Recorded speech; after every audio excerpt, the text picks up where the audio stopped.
잠언 27장 3절 구약성경 941페이지 941페이지 한 목소리로 함께 봉독합시다.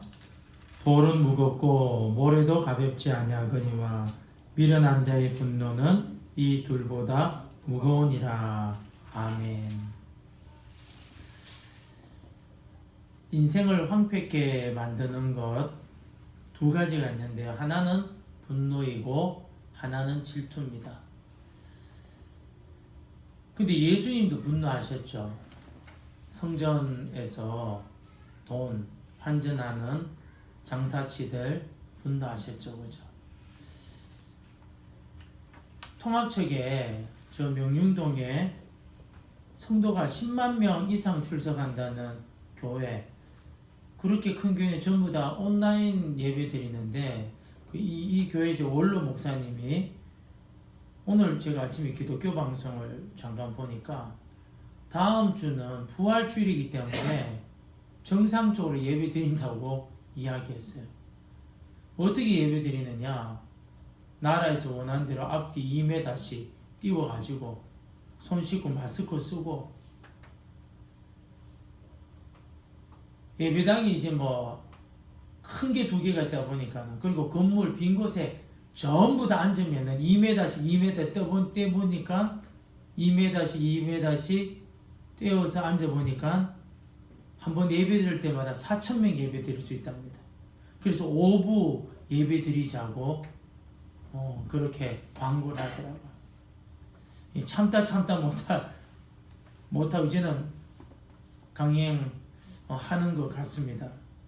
왜냐면 저희 교회는 그나마 작은 교회니까 나라에서 이렇게 푸시하는 게 좀 덜하지만, 큰 교회는 자칫 잘못하면 이게 지탄의 대상이 되기 때문에 참 이 예배를 회복하는 게 쉽지 않죠. 그런데 다가오는 주일은 부활주일이니까 한다고 합니다. 다시 본문으로 돌아왔어요. 인생을 황폐하게 만드는 것이 2가지 분노와 질투인데, 여기서 벗어나려면 어떻게 해야 되나? 3절 제가 다시 한번 읽어드리겠습니다. 돌은 무겁고 모래도 가볍지 아니하거니와 미련한 자의 분노는 이 둘보다 무거우니라. 무엇이 무겁다는 거죠? 돌이 무겁고 모래가 무겁다는 거예요. 이거 모르는 사람은 아무도 없습니다. 고대의 애굽 시대 때와 또 이 솔로몬 시대 때에 큰 건물을 지을 때 사람들이 뭐 하느냐? 큰 바위를 깨뜨려요. 망치와 정을 가지고. 그걸 여러분 사람들이 메어 가지고 와요. 성도 쌓고 건물도 짓고. 그리고 그 사이를 여러분 메꾸기 위해서 모래를 막 부어요. 지금도 이제 그렇죠. 근데 돌도 무겁고 모래도 무거운 거예요. 사람들이 여러분 뭘 만들자고 했을 때, 성을 쌓을 때 돌을 깨워서 또 모래를 가지고 와야 되는데, 돌, 모래 하면 여러분 얼마나 지긋지긋할까요?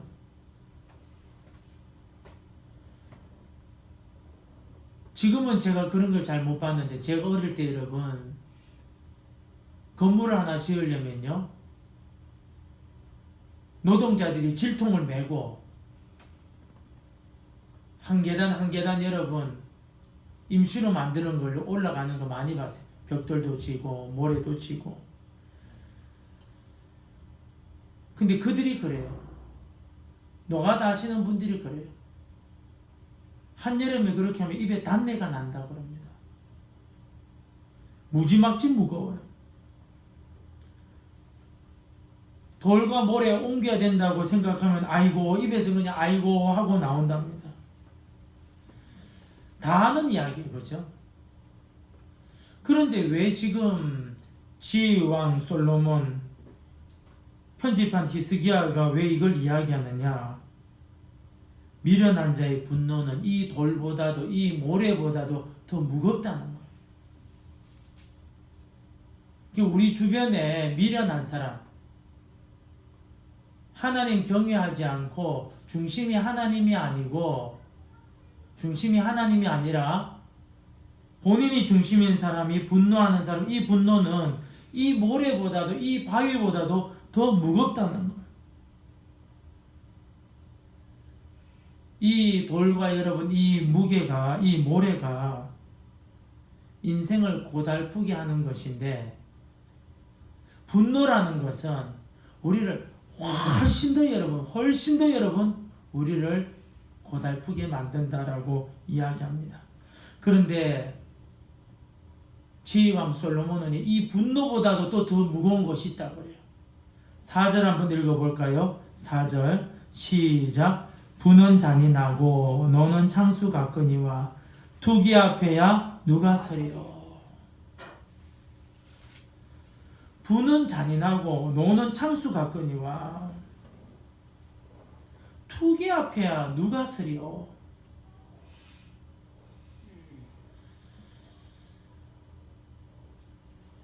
분노가 굉장히 무서워요. 그죠?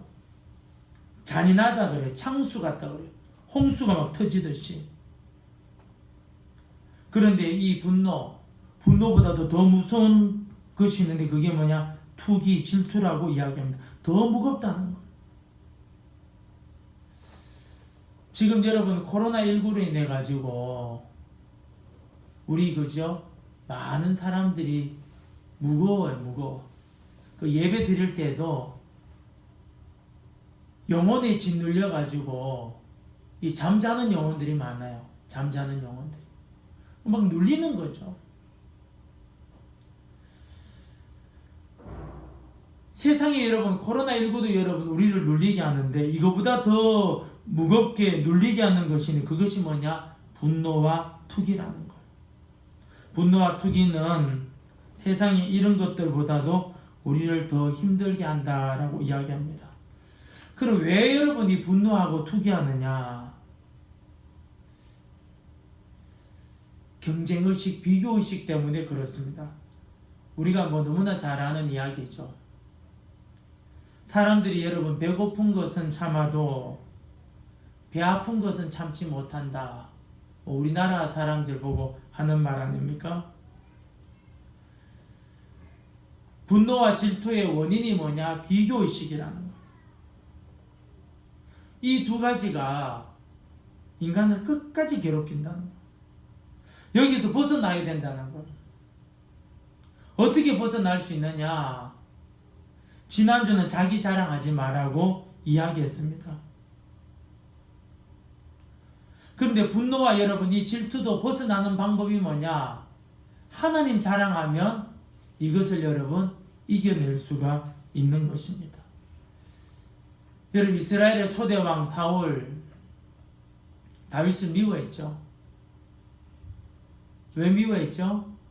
전쟁에 나갔어요. 돌아오는데 사울이 죽인 자는 천천히요. 다윗이 죽인 자는 만만히 하니까 사울이 눈 돌아가 버리는 거예요. 야, 이제는 저놈이 내 왕자를 빼앗는 거 말고는 뭐가 더 있겠느냐. 그리고 계속 미워요. 왜냐? 다윗이 왕이 되면 요나단이 왕 못 되잖아요. 그래서 어떻게 해요?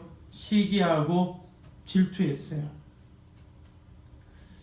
근데 사울의 맏아들 요나단은 다윗을 어떻게 했느냐? 성경에 보니까 사랑했다고 말하고 있어요.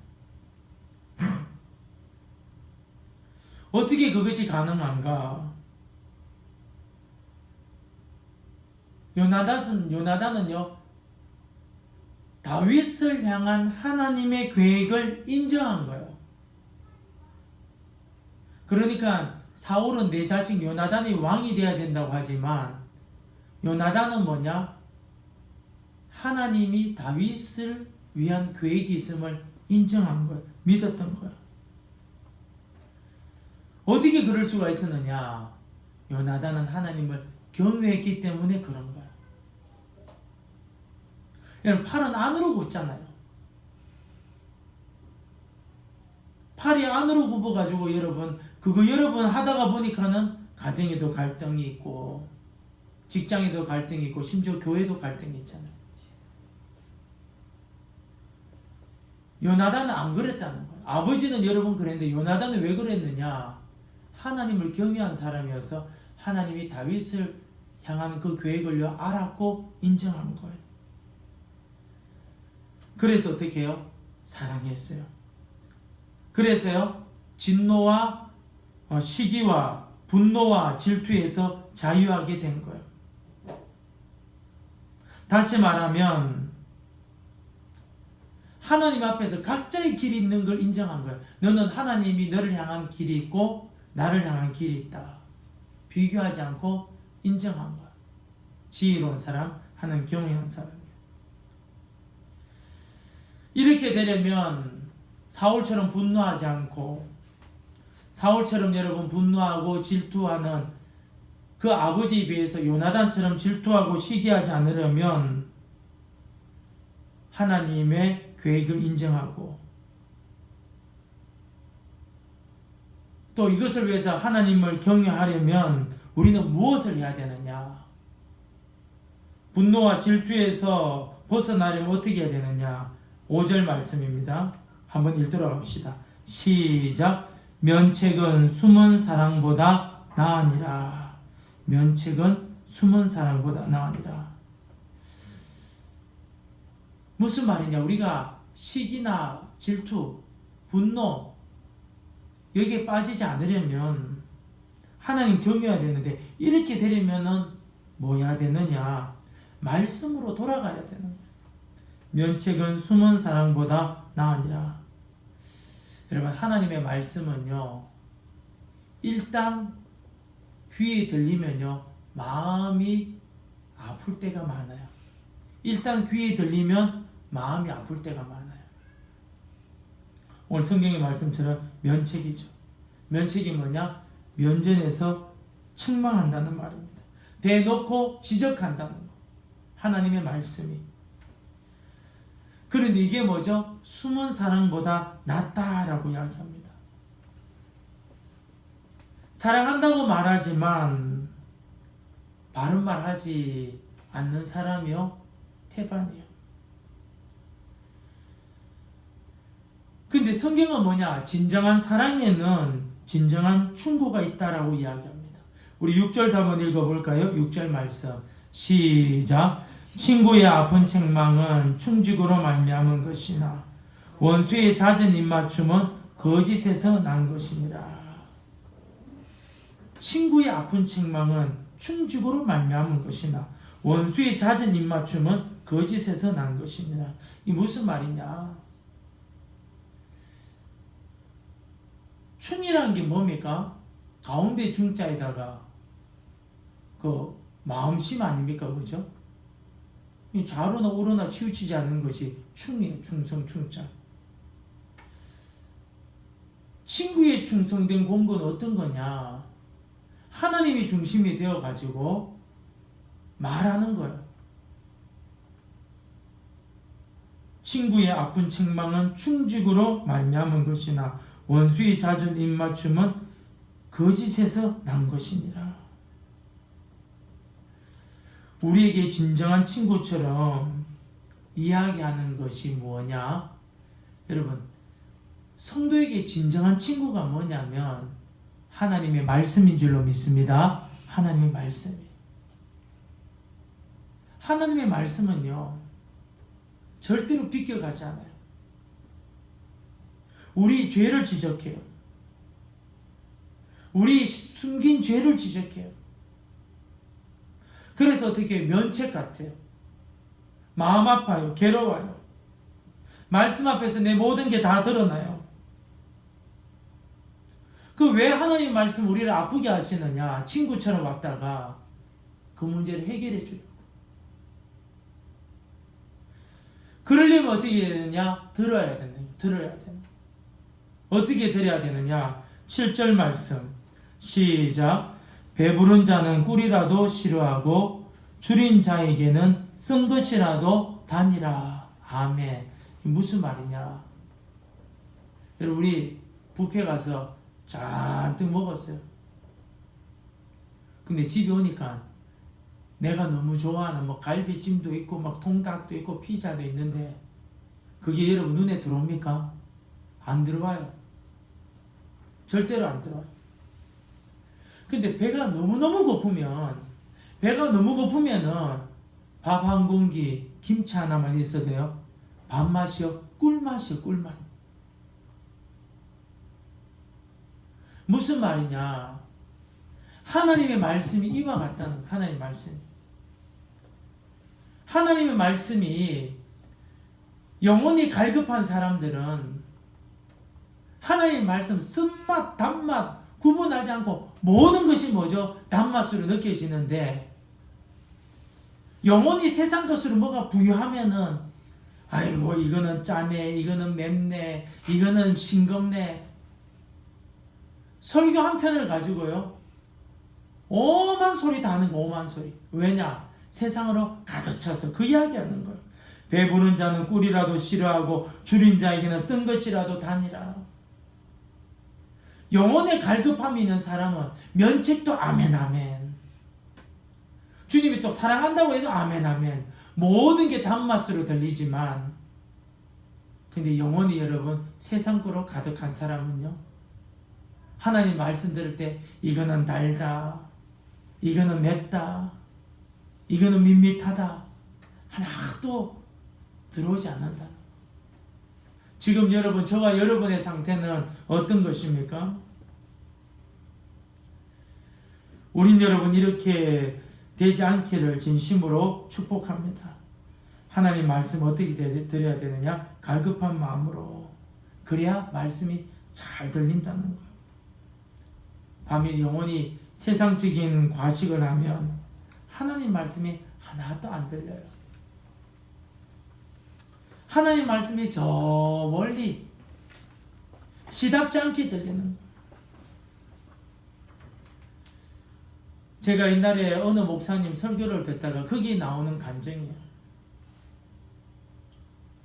어머니가 남편 없이 홀로 외동딸을 키웠는데, 믿음으로 잘 키웠는데 이 아이가 고등학교를 졸업하고 대학 들어가면서 교회를 떠나게 돼.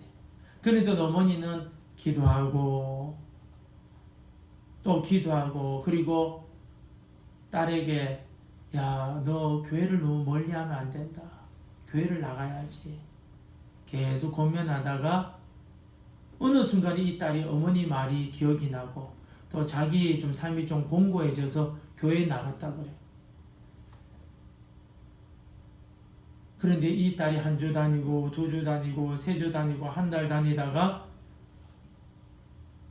엄마한테 이렇게 이야기했답니다. 엄마, 교회 나가서 예배 드리는 게 좋은데 목사님이 너무 시답지 않는 말씀을 자주 하셔. 그렇게 이야기했대. 그때 이 어머니가 그러대요. 나는 수십 년 동안 교회 다녀도 목사님 설교를 통해서 예수만 들렸는데 너는 어떻게 그 한 달밖에 안 다녔는데도 엉뚱한 소리가 들리느냐 그러더랍니다. 그러니까 예배당에 와가지고 예수님 소리를 들어야 되는데 사람 소리를 들었다는 거죠. 사랑하는 성도 여러분, 우리의 영혼이 세상적으로 가득 차면 하나님의 말씀이요, 그렇게 단 말씀으로 안 들려요. 그러나 우리가 여러분 갈급한 마음, 심령이 가난하면 주님의 말씀이 단 말씀으로 들릴 줄로 믿습니다. 자, 이렇게 여러분 하나님의 말씀을 듣지 않고 외면하면 어떻게 되느냐? 만약에 우리가 세상 것으로 과식을 해가지고 하나님의 말씀을 시답지 않게 들리고 그렇게 하면 어떻게 되느냐? 8절 읽도록 합시다. 시작. 고향을 떠나 유리하는 사람은 보금자리를 떠나 떠도는 새와 같으니라. 세상 것에 여러분 과식을 많이 해가지고 뭐 세상 그 과식 많이 한 게 많잖아요, 그죠? 뭐 유수도 그렇고 코로나19도 그렇고 또 정치도 그렇고 뭐 이런 이유가 굉장히 많은데, 만약에 세상 것을 과시를 많이 한 사람은 어떻게 되느냐? 하나님 말씀을 시답지 않게 들리면 어떻게 되느냐? 8절 말씀, 고향을 떠나 유리하는 사람 같고 보금자리를 떠도는 새와 같다. 무슨 말입니까? 그 사람의 인생은 정처 없는 나그네라. 삶의 목표가 없어요. 삶의 목적이 없는 거죠. 보금자리 없는 참새 같다. 서글픈 존재는 서글픈 존재. 하나님 말씀 떠난 자의 참 모습이 뭐냐? 이런 존재는 어디 기댈 데도 없고 보금자리를 잃어버려 가지고 도대체 삶이 불완전한 거. 그러나 만약에 여러분 우리가 이 땅에서 우리 인생을 황폐하지 않기 위해서 자랑하는 걸 멈추고 하나님을 자랑하고, 분노하는 걸 멈추고 시기하는 걸 멈추고 하나님을 자랑하고, 이것을 위해서 마치 요나단처럼 여러분 하나님이 다윗을 향한 계획이 있는 줄로 믿고 하나님이 다윗을 향한 계획을 인정하고, 그렇게 여러분 살기 위해서 마음이 가난한 사람이 되어가지고 하나님 말씀을 여러분 사모하게 되면 어떻게 되느냐? 그게 여러분 풍성한 복을 주시는 거예요. 9절 말씀 우리 한번 읽도록 할까요? 시작. 기름과 향이 사람의 마음을 즐겁게 하나니 친구의 충성된 공고가 이와 같이 아름다우니라. 기름과 향이 그죠? 사람의 마음을 즐겁게 하는. 친구의 충성된 공고가 이와 같이 아름다우니라. 여러분 목회자 일 훈련을 받으면 목사님들이 신학생들을 훈련할 때에 대표적인 말씀이 있어요. 구약 성경에. 그게 어디냐면 여러분 잘 알 거예요. 엘리야가 여러분 바알 선지자 다 죽여버리고 3년 반 동안 비도 안 오는데 비도 오게 하고 난 다음에 아합 왕보다도 마차 타고 가는 아합 왕보다도 더 빨리 막 달려가고, 그런데 아합 왕이 자기 아내 이세벨한테 오늘 이런 일이 있었어.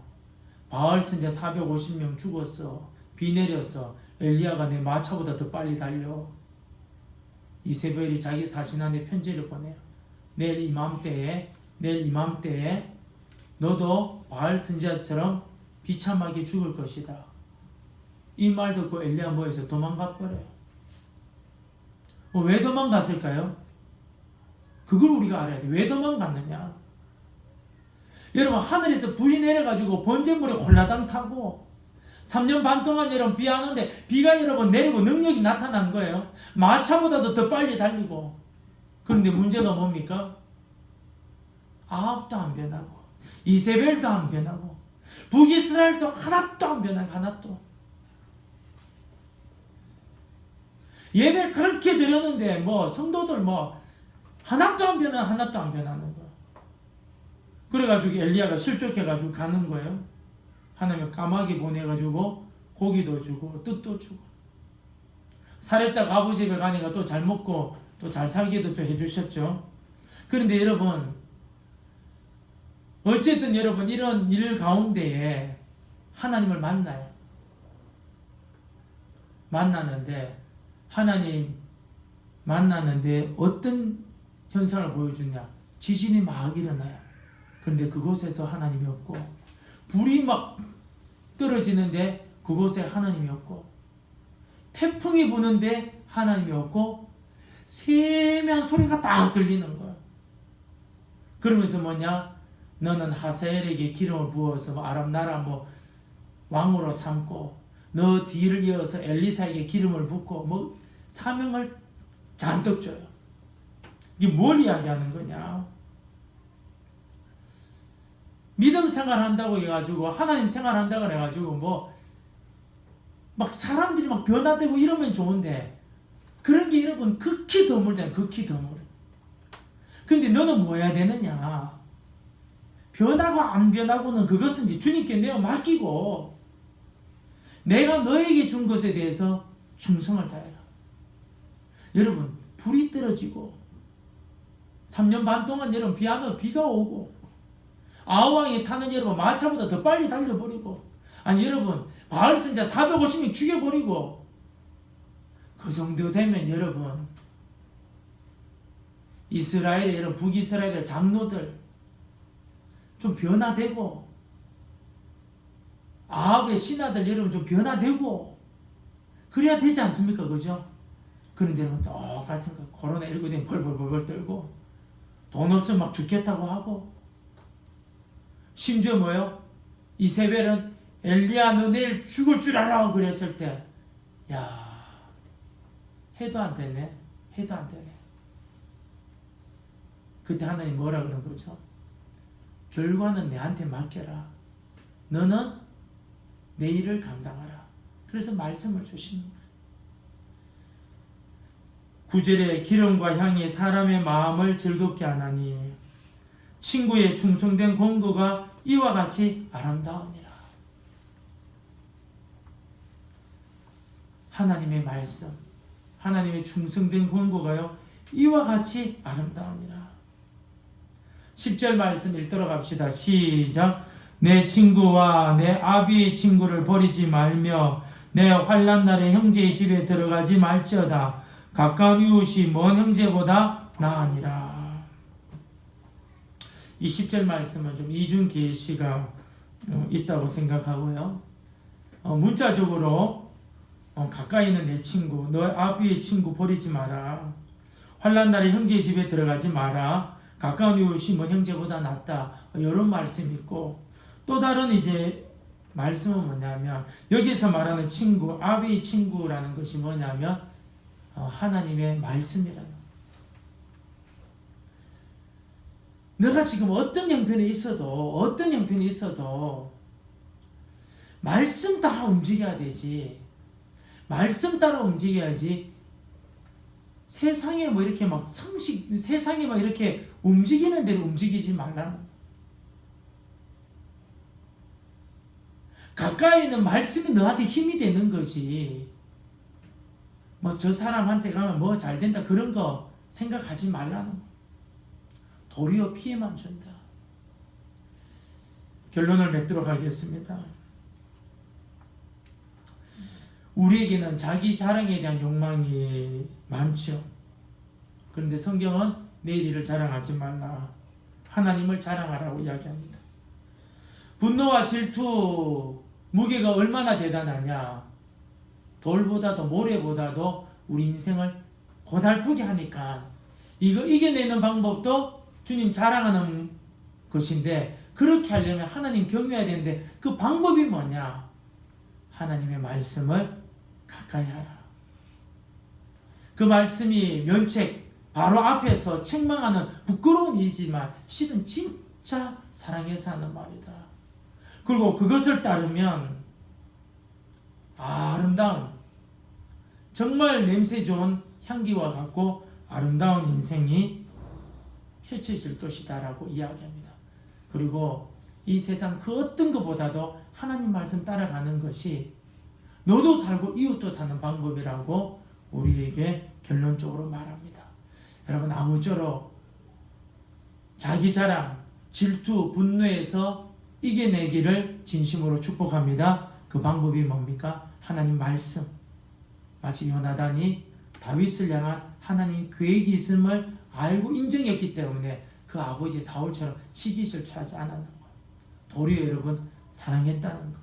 그 사람 가는 길이 따로 있고 내가 가는 길이 따로 있는 것. 이것을 발견하는 말씀의 사람 되기를 진심으로 축복합니다. 기도하겠습니다. 하나님